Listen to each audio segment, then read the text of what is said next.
J'aimerais aujourd'hui vous raconter l'histoire de Yossi qui a 17 ans et qui étudie en yeshiva. Tous les jours devant la fenêtre de sa classe, il voit passer le même garçon à heure fixe. Et ce jeune homme termine l'école à 3h30 et à 3h45, il passe tout le temps devant la yeshiva de Yossi. On aurait pu régler sa montre personnelle en fonction de lui tellement il est ponctuel. Néanmoins, il se traîne toujours en marchant tête baissée et il est toujours habillé de façon très négligée.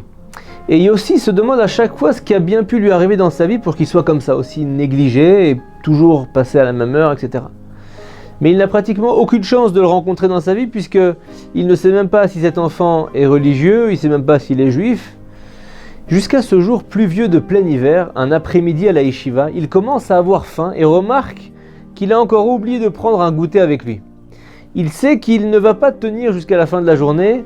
Il y a une épicerie au bout de la rue et en se dépêchant, il peut sortir acheter quelque chose à manger et arriver à temps avant son prochain cours. Et sur le chemin de l'épicerie, il entend des cris. Et il cherche autour de lui d'où ils proviennent. Puis il aperçoit un attroupement d'adolescents qui sont en train d'en bousculer un autre. Il s'approche et se rend compte que c'est le jeune homme qu'il aperçoit tous les jours à travers sa fenêtre. Il est maintenant à terre, on lui donne des coups, on le couvre de boue. Il n'arrive pas à retenir ses sanglots, se met à crier, à pleurer. Et Yossi, qui a quelques années de plus qu'eux et avec son grand gabarit, se met devant le pauvre garçon en le protégeant avec son corps. Certains partent immédiatement, mais 3 autres restent pour le défier. Et Yossi n'a aucune intention de se battre. C'est un élève de yeshiva gentil. Il lève ses poings vers eux, il les fixe du regard, jusqu'à ce qu'ils baissent les yeux et il leur dit « Les gars, mon école est juste à côté et j'ai 50 amis. Si vous voulez vous battre avec quelqu'un, vous pouvez tenter de relever le défi. Mais 5 contre 1, c'est pas juste, alors maintenant dégagez. » Et étonnamment, ils se sont tous sauvés. Il aide le garçon ensuite à se relever. Il est gros, lourd, plein de boue, trempé jusqu'aux os. Yossi se sent très mal de voir une personne dans un tel état. Il a honte de le regarder, il ramasse tous ses livres par terre, il y en avait au moins une dizaine et remet tout dans son sac. À ce stade, Yossi a complètement oublié qu'il était censé retourner à la yeshiva, trop préoccupé à s'occuper de la pauvre victime. Il demande au jeune homme où il habite et insiste pour le ramener jusque chez lui. Et quelques jours plus tard, ils se rencontrent à nouveau. Yossi a fini plus tôt que prévu, il attend ses copains devant la yeshiva et soudain, il voit le jeune homme s'approcher de lui. Le jeune homme le dévisage comme pour vérifier s'il s'agit bien de celui qui l'a sauvé. Et Yossi lui sourit. Le garçon s'approche très timidement et n'osant pas le regarder, il lui dit « Salut, je suis Benny ». Yossi se présente à son tour et Benny poursuit très timidement en lui disant « Merci de m'avoir sauvé la dernière fois. Nous pourrions peut-être rentrer ensemble à pied à la maison ?» Yossi accepte, bien qu'il se demande ce qu'ils vont bien pouvoir se raconter tous les deux, et ils se mettent en marche et Benny commence à ouvrir son cœur et à raconter sa vie. Sa souffrance d'être gros, sa difficulté à trouver des habits à sa taille, combien il est constamment maltraité à l'école. Il y a sûrement bien longtemps qu'il cherchait à parler à quelqu'un, on aurait dit un barrage qui s'était ouvert maintenant et dont l'eau se répandait en torrent. Yossi se contente de l'écouter, ces rencontres ont continué et une amitié s'est créée entre les deux garçons. Ils se sont mis à étudier ensemble, c'est l'idée de Benny, la Torah bien sûr. Il est dans une école laïque, mais il est assoiffé en connaissance de judaïsme. Et comme il est studieux et silencieux, et que le sport ne l'intéresse pas beaucoup, alors il a beaucoup de temps à consacrer aux études intellectuelles. Yossi découvre un garçon brillant, il est impressionné par son intelligence. Et comme on dit que le temps est la meilleure cure, eh bien c'est le cas dans cette histoire. Yossi voit Benny changer sous ses propres yeux. La grosse paire de lunettes qui lui cachait la moitié de son visage est remplacée par des lunettes rectangulaires, plus petites. En grandissant, son visage perd de sa rondeur et il se met à perdre du poids. Il devient un garçon sociable, apprécié de tous.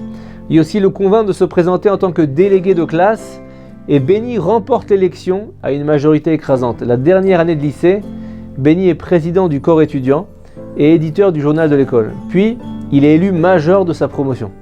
Il doit faire un discours pour la cérémonie de fin d'année et un après-midi où ils étudient la Torah ensemble, il invite Yossi à cette cérémonie. Yossi lui assure qu'il ne la manquerait pour rien au monde. C'est plus qu'une simple fête pour Benny, c'est une célébration de ce qu'il est devenu. Et le jour J, la cérémonie commence. Le directeur présente Benny qui s'approche du podium.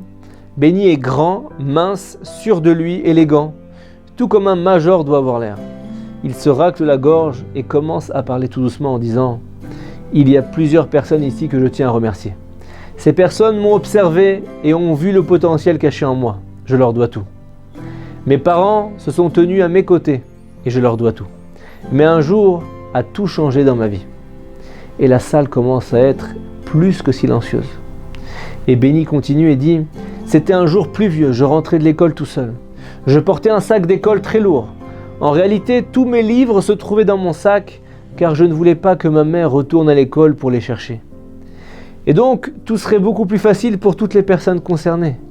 Et vous voyez, dit Benny, j'étais sur le chemin de retour vers chez moi déterminé à me suicider. Eh oui, j'en avais assez de la vie. Je ne pouvais plus supporter un jour de plus d'être battu, un jour de plus de blagues à mon sujet, de bousculades, d'être poussé partout parce que je n'étais pas aussi cool que les autres. On aurait dit que ma vie serait toujours celle-là, et je ne voulais pas d'une telle vie. Puis ils se sont approchés de moi. Et il raconte à son audience captivée comment il a été entouré par les tyrans du quartier, qui l'ont bousculé de tous les côtés, frappé. Et le public revit ces moments ensemble avec lui. Et en évoquant ses souvenirs, Benny pleure. Il pleure devant tout le monde. Mais il dit « Et puis mon sauveur est apparu. » Il lève le bras et pointe vers Yossi. Il pointe son doigt vers Yossi. Le public se retourne pour le dévisager. Benny continue et dit « Il entre dans la bagarre, il me sauve, il me raccompagne chez moi, il m'a soutenu lorsque personne n'était là pour moi. Et je lui dois la vie. Car après avoir rencontré Yossi, j'ai compris qu'après tout, le soleil pouvait se cacher derrière les nuages. Voilà mes amis mon histoire. Alors Yossi mon ami, je tiens à te remercier. » Et là les applaudissements, les tonnes d'applaudissements retentissent incroyablement fortement.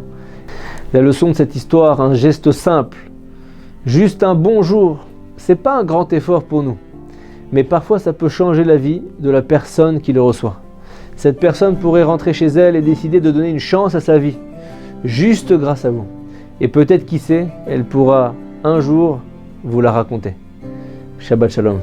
La ligne d'écoute Torah Box, c'est une équipe de thérapeutes et coachs bénévoles à votre disposition chaque jour pour vous écouter et vous aider à surmonter votre difficulté. Problèmes de couple, solitude, dépression, violence, harcèlement. Vous n'êtes plus seul, nous sommes là. La ligne d'écoute Torah Box, un service unique, gratuit pour vous. Depuis la France au 01 80 20 5000 et en Israël au 02 37 41 515.